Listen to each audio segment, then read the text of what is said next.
कि अवश्य ये ग्वालिया के पास जो साधु संत है कोई साधारण नहीं है, दिव्य है, अवश्य मेरे साथ पूर्ण कर सकते हैं।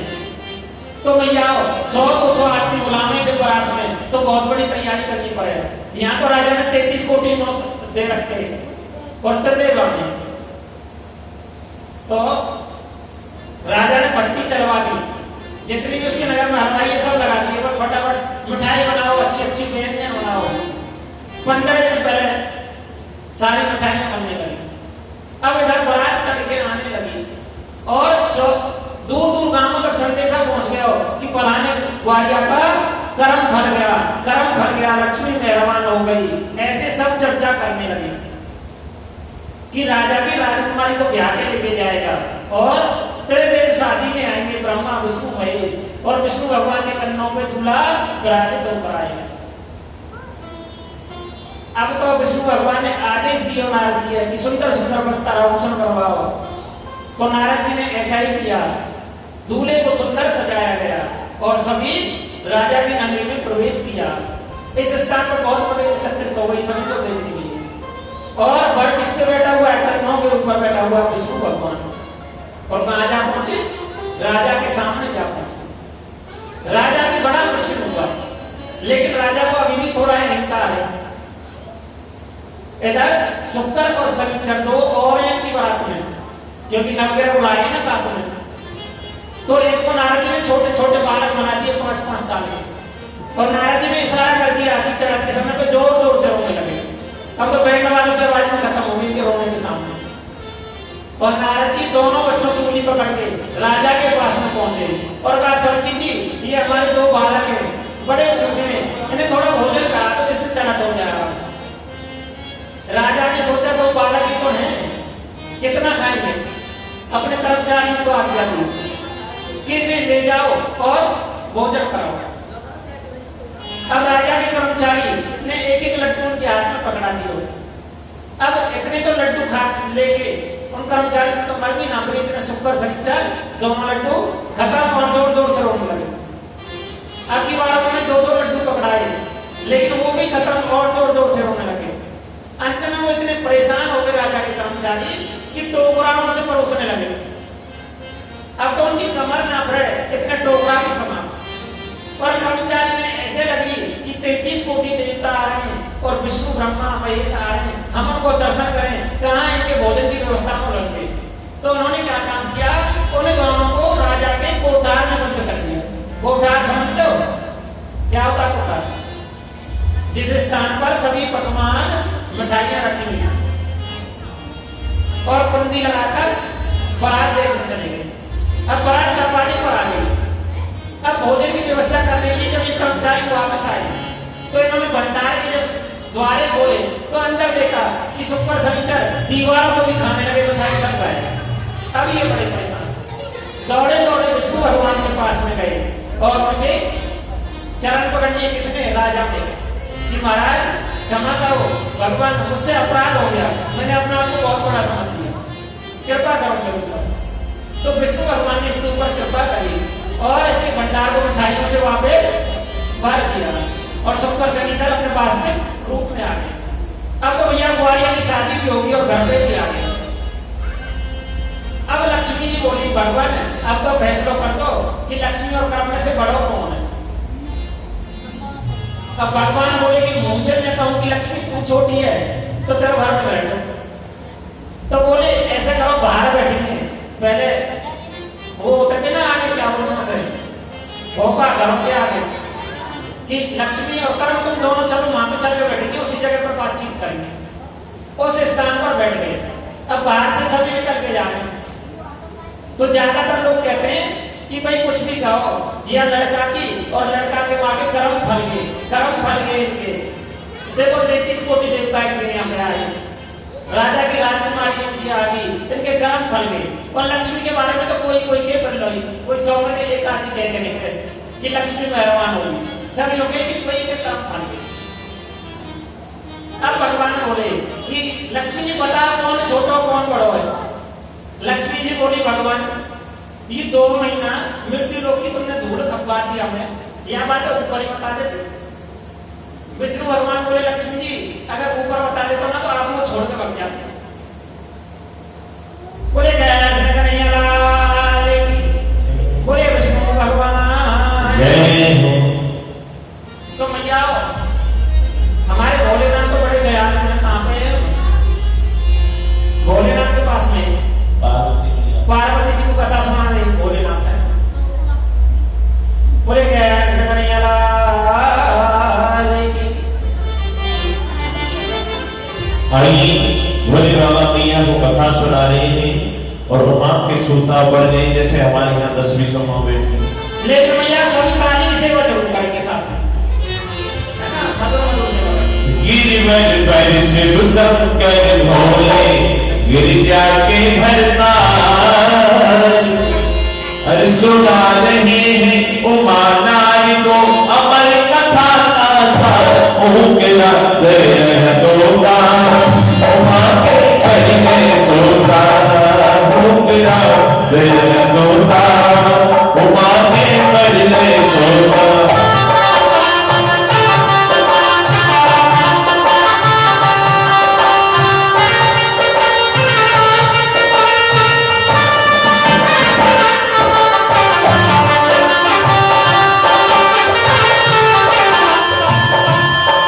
जब सुननी कथा सुनाई तो नींद उमा को आई।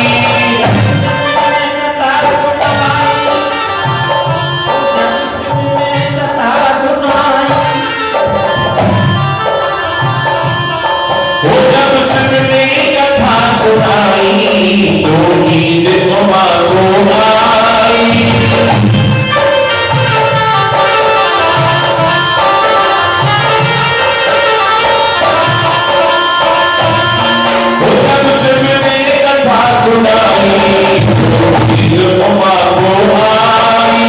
सुननी कथा सुनाई तो नींद उमा को आई।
पंछी बोल रहा था।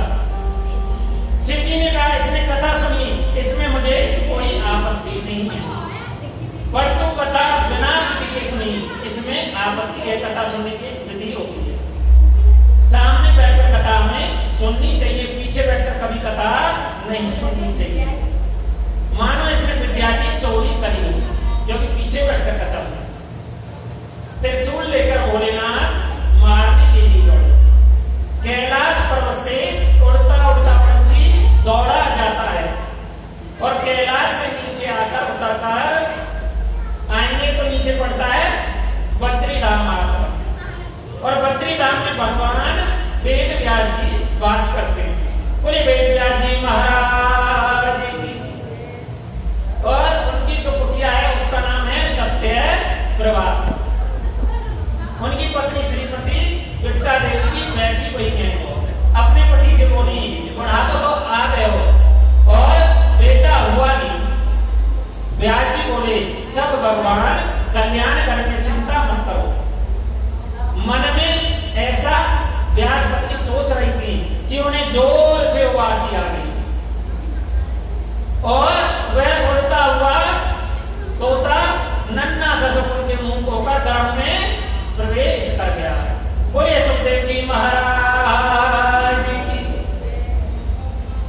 अब तो भैया 12 वर्ष बीत गए गर्भ धारण करके बिटका देवी जी को, व्यास जी की पत्नी को, लेकिन जो बालक है वह बाहर नहीं आता।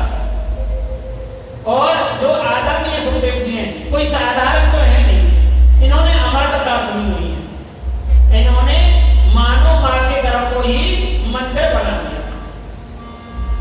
12 वर्षों तक मां के गर्भ में वास किया, लेकिन जो व्यास पत्नी ने कहा अजी सुनते हो, व्यास जी बोले क्या बात है, मेरे गर्भ में वेद मंत्रों के उच्चारण की आवाज आती है। व्यास जी ने कहा जरूर कोई ज्ञानी पुरुष होगा, तुम्हारे गर्भ में ज्ञानी महापुरुष होगा, लेकिन बाहर आने का नाम नहीं देता। 12वीं साल चल रही है, 12 साल हो गए पूरी नहीं आओ, और व्यास जी का बेटा बाहर आ जाओ, आपकी माता को बड़ी तकलीफ होती है, पीड़ा होती है।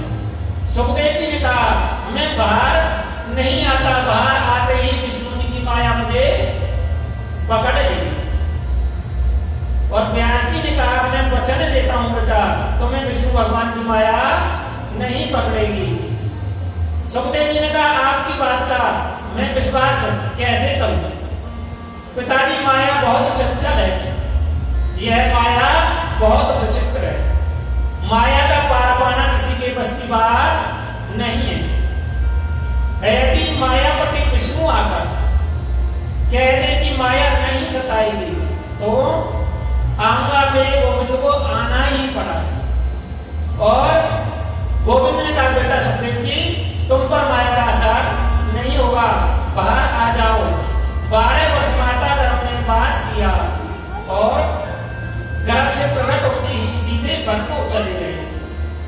जैसे ही वन की ओर जा रहे हैं सुखदेव जी महाराज, उनके पीछे पीछे व्यास जी भी जा रहे हैं। व्यास जी कौन है? सुखदेव जी के भैया, व्यास जी कौन है? सुखदेव जी के पिता है, इनके पिताजी भी इनके पीछे पीछे जा रहे हैं। और श्री सूत जी महाराज अपने मंगलाचार में कह रहे हैं, अपनी स्तुति में कह रहे हैं यम प्रविजन मनु वेद वेद कृत्यम देव्यान प्राप्तर अनुभाव पोत्रेति तम यतया तरोस विने दोस्तान सर्वभूते मुनि जन्म लेते ही जो संन्यास ले ली, 4 अंगुल की पोपली में जिसके शरीर पर नहीं, पुत्र पुत्र कहकर व्यास जी जिनके पीछे चल रहे हैं, ऐसे परम वंदनीय सुखदेव जी महाराज के चरणों में हम प्रणाम करते हैं। बोले सुखदेव जी महाराज की। और व्यास जी कहते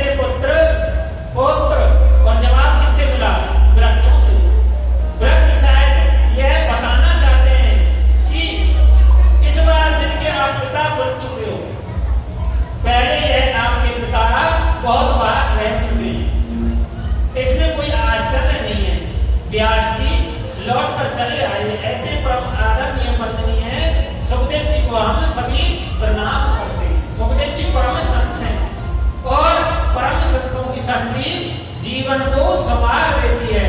संतों का चरित्र जीवन को परिवर्तित कर देता है। भैयाओ अब भैयाओ आगे प्रश्न आता है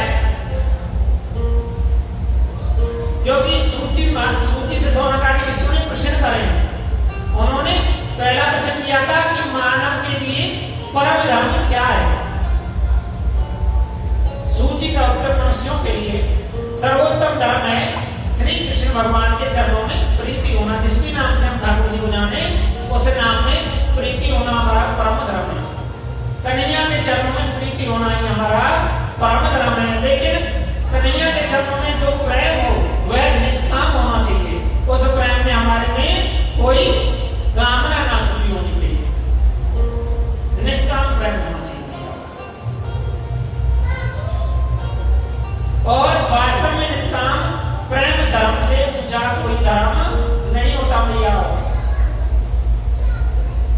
हम मंदिर जाते हैं किस लिए जाते हैं कि लड़का की शादी हो जाए, पुत्र की शादी हो जाए, पुत्री की शादी हो जाए। भैया लेकिन मंदिर हमें इसलिए नहीं जाना चाहिए।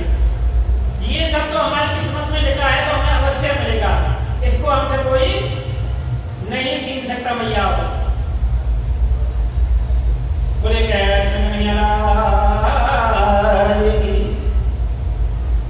भैया अगर हमारे जीवन में धन लिखा है तो हमें अवश्य मिलेगा। हमारे पुत्र की शादी लिखी है तो अवश्य होगी। ये प्रश्न आप चाहे करें या ना करें कोई फायदा नहीं। आप मंदिर जाओ, गुरु चरणों में जाओ तो प्रश्न केवल इतना सा करो कि ठाकुर जी में हमारी प्रीति कैसे हो। अंत में जब हमारे कंठ पे प्राण आ जाए तो ठाकुर जी का नाम हमारे कंठ से कैसे निकले। यह प्रश्न हमारे होने चाहिए, ना कि प्रश्न ये हो कि मकान कितना मंदिर बनेगा, कितना हम पे धन होगा, हमारा जीवन कैसा बीतेगा। ये प्रश्न हमारे नाम होना चाहिए। और जीवन में अगर ठाकुर जी के नाम का हमें सहारा मिल जाए तो समझो जीवन बड़ा सहज और सरल होता है। और उसमें भी भोलेनाथ के नाम का सहारा मिल जाए तो फिर क्या कहना। ओ भोले हमको तेरा बड़ा सहारा है। ओ भोले हमको तेरा बड़ा सहारा है।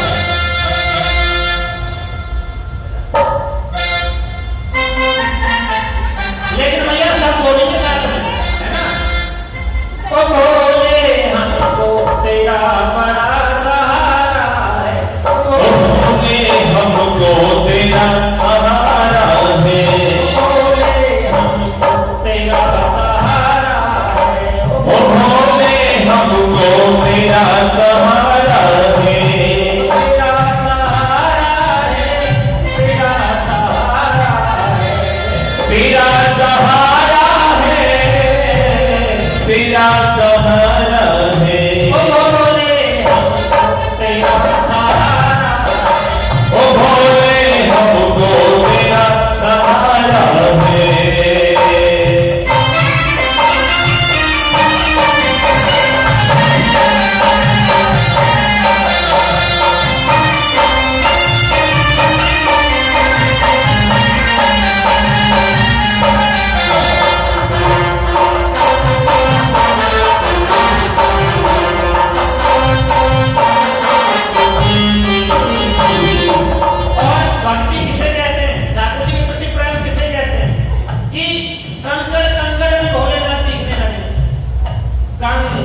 कंकड़ में तू पत्थर, पत्थर में तू कंकड़, कंकड़ में तू पत्थर, पत्थर